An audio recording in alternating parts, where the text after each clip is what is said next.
A 6-day-old queen.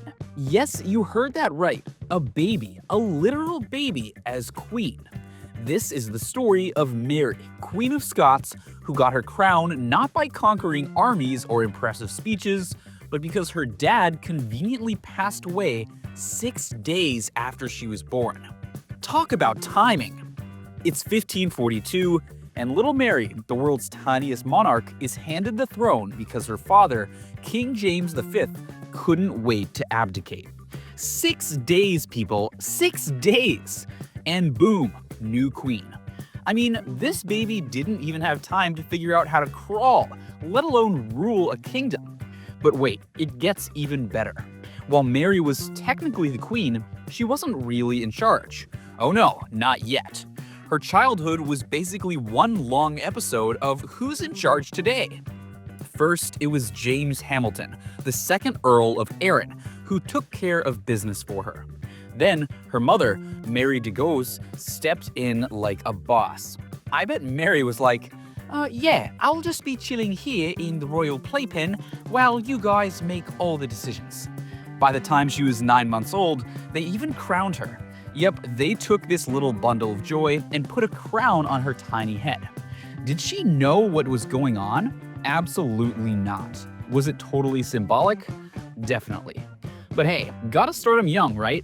And of course, the English king, Henry VIII, saw an opportunity to marry his son to Mary.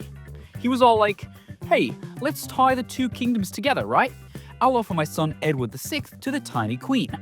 Shocking plot twist, Scotland was like, yeah, no thanks, Henry. We're not interested in your matchmaking services. This little let's marry her off idea led to a war. I mean, of course it did. A war called the Rough Wooing. Yeah, nothing says romance like a full-blown war. But the real drama started when Mary's enemies decided that stealing her away to England was the way to go. So, in 1547, English troops tried to snatch her up and bring her to England.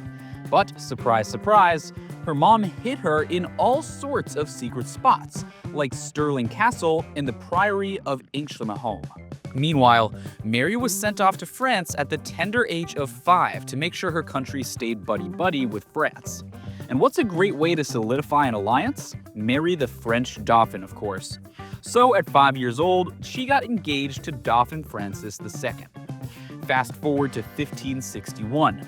Mary, now 18, gets back to Scotland after her husband, Francis II, died. She's ready to rule, but spoiler alert, she's not exactly walking into a peaceful kingdom. Religious tensions? Political scheming? It was like a never-ending episode of The Real Housewives of Scotland. But Mary wasn't just a pawn in the Game of Thrones. Oh no. She played the game until her forced abdication in 1567. So what's the takeaway? Maybe don't have a baby as your queen. Or at least wait until they can walk and talk.